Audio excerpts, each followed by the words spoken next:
Yo tout le monde, c'est Warta pour cette vidéo avant-match par rapport à la rencontre Benfica-Barça qui va se dérouler dès ce mercredi pour la Ligue des Champions. Et du coup, ça va être un match ultra intéressant. Comme vous le savez, le premier match Ligue des Champions, on l'a perdu face au Bayern.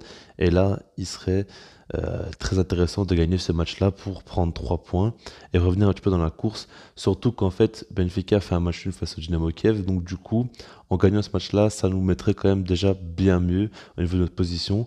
Donc voilà, maintenant par rapport à cette vidéo-là, c'est pas mettre un maximum de likes, parce que ça me ferait très plaisir. Et vous allez voir qu'on va s'intéresser d'abord à Benfica, puis au Barça et à la compo. Comme d'habitude, mais voilà, on va commencer par Benfica. Et par rapport un petit peu à leur style de jeu, par rapport au coach, aux joueurs, vous allez voir. On va commencer déjà par rapport au coach qui est Jorge Jesus. Et c'est vraiment un très bon coach. Je pense que beaucoup le connaissent, hein. C'est un coach quand même, on sait très bien, qui est très dynamique, qui aime beaucoup crier, tout ça, un petit peu à la Simeone dans le genre. Il aime bien beaucoup crier ses joueurs, il est très actif, tout ça. Mais c'est un bon tacticien, on le sait très bien. C'est un entraîneur qui peut faire des coups tactiques. Il a été déjà dans ce cas-là, c'est-à-dire qu'il a déjà fait.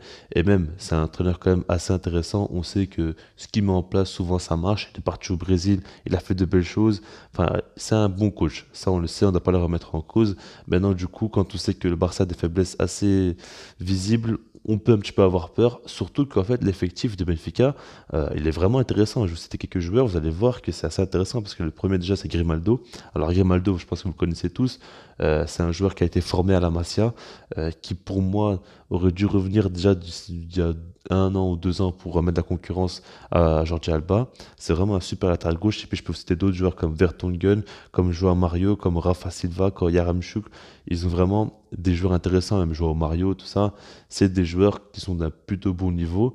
Et ce qu'il faut savoir par rapport à cette équipe-là, c'est qu'en championnat, ils ont joué 7 matchs et ils ont gagné les 7 matchs tout simplement en marquant 19 buts et en encaissant seulement 4 buts. Mais après, pour, on va dire, un petit peu se calmer à ce niveau-là. On peut parler des champions où là ils ont joué face au Dynamo Kiev. Certes à l'extérieur c'est pas un match assez simple à jouer, mais ils ont fait un match nul 0-0 et le match était assez équilibré, c'est-à-dire que Benfica certes avait énormément la possession. Maintenant le Dynamo Kiev a quand même eu pas mal d'occasions nettes, dont notamment 4 tirs cadrés, exactement le même nombre que Benfica.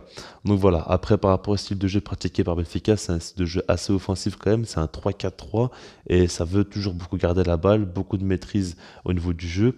Et voilà quoi, c'est assez offensif avec trois attaquants assez intéressants. Nunez notamment aussi qui est très intéressant, Rafa Silva et Yaremchuk qui peuvent marquer à tout moment. Et donc voilà, maintenant que tout ça est dit, vous savez que c'est une équipe quand même assez dangereuse et qui peut faire mal au Barça, surtout qu'on va jouer chez eux. Mais voilà, côté Barça, on est enfin sur une bonne dynamique parce qu'on ressort d'un bon match face à Levante où on gagne 3-0, mais au niveau du jeu, on a été quand même largement supérieur. On a vu quand même de très belles choses enfin. Et ça fait du bien, quoi. Les joueurs reprennent confiance, comme notamment un Sergio Dest qui a fait un match complètement fou. Il reprend totalement confiance et c'est à l'image de l'effectif en général, hein, qui va quand même beaucoup mieux. À noter que Frenkie de Jong est de retour après son carton rouge. Bon, en Ligue des Champions, ça compte pas, donc bien évidemment qu'il pourra jouer ce match-là et il va faire quand même beaucoup de bien, surtout que même sans lui, on s'est bien débrouillé. Alors avec lui, ce sera encore peut-être meilleur. Et puis Ansu Fati, bien évidemment, qui est de retour, ça vous le savez. Il est revenu, il a déjà marqué tout ça. Il est clairement de retour et ça fait très plaisir. Maintenant, on va pas perdre de temps, on va parler de la compo. Et comme vous pouvez le voir, Ansu Fati n'est pas titulaire dans ma compo. Je vais expliquer pourquoi. On va commencer doucement avec la défense. Alors, j'ai mis tout simplement Eric Garcia, Piqué et Araujo. Je vais expliquer un petit peu pourquoi. Déjà, Piqué, moi, vous savez très bien que je suis contre le faire jouer. Maintenant, le problème, c'est qu'on n'a pas trop le choix. Parce que pour moi, il faut mettre en place une défense à 3.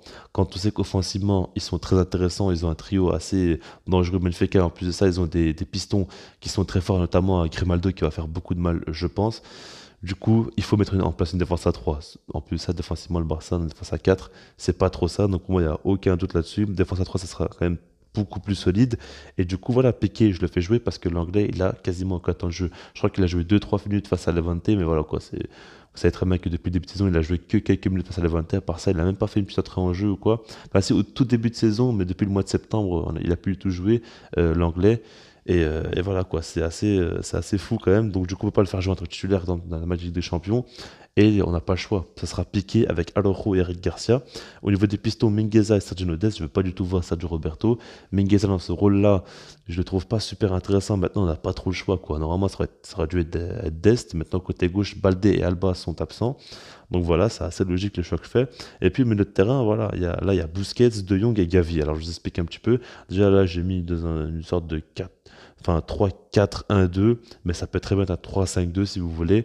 Mais voilà, que par rapport à Busquets, on n'a pas trop le choix parce que Nico, ok, il a fait un très bon match. Maintenant, le lancer comme ça aussi vite, pour moi, c'est trop tôt. Donc, du coup, pour moi, on doit encore le faire jouer pour l'instant. Et puis, on a Frankie de Jong, là-dessus, il n'y a pas de doute. Et puis, Gavi, alors ça aurait pu être Coutinho à la place, mais je suis désolé, mais selon moi, Gavi montre de bien meilleures choses que Coutinho depuis qu'il joue là. Et du coup, il faut faire la méritocratie. Et là, aujourd'hui, Gavi mérite plus de temps de jeu que Coutinho. Coutinho, en fait, dans son jeu, pour moi, il est beaucoup trop prévisible et il n'est pas encore bien revenu. Il a besoin de reprendre beaucoup plus de confiance. Et moi, je préfère faire confiance à un joueur comme Gavi, personnellement, que Coutinho. Ça peut paraître comme une insulte peut-être pour vous, mais pour moi, c'est la réalité. Et puis, on attaque Memphis de paille logique. Et Luc de Jong, après, par rapport à Luc de Jong, il n'y a pas trop de possibilités. Il y a peut-être Ansu Fati, ok. Maintenant, j'expliquerai pourquoi je ne l'ai pas mis. Mais voilà, quoi, il n'y a pas trop de possibilités. Demir ou quoi, ça paraît un petit peu compliqué. Et vu qu'il a marqué son petit but, Luc de Jong, je me dis que peut-être un petit peu, il est un peu mieux au niveau de sa confiance, même si pour moi, il n'apporte pas beaucoup dans le jeu. Mais dans une défense à 3 comme ça, si on met deux attaquants, si on sait qu'il y a des pistons ils pourront bien centrer sur lui, il pourrait être plus dangereux et puis même pour apporter un peu plus de présence dans la surface, ça peut être intéressant, surtout qu'il y a une défense en 3 à 3 en face et il pourrait un peu prendre de la place. Et donc voilà, maintenant par rapport à Fati, alors pourquoi je ne l'ai pas mis dans ce match-là, pourquoi il n'est pas titulaire? Parce que pour moi c'est encore trop tôt. En fait, le problème c'est qu'il a joué seulement 9 minutes. Encore s'il avait joué 20-25 minutes, on aurait pu un peu plus voir de lui, un peu plus voir comment il réagit sur le terrain, tout ça, mais pour moi c'était vraiment beaucoup trop peu. Et du coup, là, le mettre titulaire serait bien trop tôt. Ce serait un gros risque de le mettre comme ça. Donc pour moi, c'est mieux qu'il joue une demi-heure. Ce serait vraiment le top, hein. S'il joue une demi-heure, c'est vraiment excellent. Mais sinon, plus que ça, pour moi, ce serait trop risqué. Il revient quand même de 10 mois de blessure. Il faudrait le laisser revenir petit à petit. Même si je crois beaucoup en lui, il faudra le laisser du temps. Et là, en Ligue des Champions, comme ça, tout de suite, je le sens pas du tout. Donc pour moi, c'est mieux qu'il rentre en cours de jeu. Et donc voilà. Maintenant, par rapport à mon pronostic, par rapport à ce match-là, moi, clairement, ça me fait un petit peu peur parce que je sais très bien que Benfica, offensivement, ils ont de quoi faire mal au Barça. Maintenant, ce que je me dis, c'est que le Barça est beaucoup plus confiant, a repris quand même pas mal de confiance. Ça va quand même un petit peu mieux. Et ils ont montré qu'ils peuvent montrer de belles choses aussi offensivement parce qu'offensivement, c'était très faible jusqu'à maintenant. Mais j'espère revoir un destin au même niveau que le dernier match, notamment. Mais voilà, quoi. Pour moi, le Barça peut quand même gagner ce match-là extérieur, peut aller chercher la victoire. Après, si on doit faire un petit pari ou quoi, un pari sportif, moi, je mettrais quand même les deux équipes qui marquent. Je le vois vraiment gros comme une maison. Pour moi, BFK va réussir à marquer parce que forcément, ils sont quand même très dangereux. Et puis le Barça, eux aussi, je pense quand même qu'ils vont marquer. Je vois bien une victoire du Barça 2-1. Après, ça, c'est mon pronostic. J'espère que ça va être le cas. Maintenant, voilà, tu vas content par rapport à ce match-là. Quel est votre pronostic? Qu'est-ce que vous en pensez par rapport à la vidéo? Sinon, moi, je vous dis peace.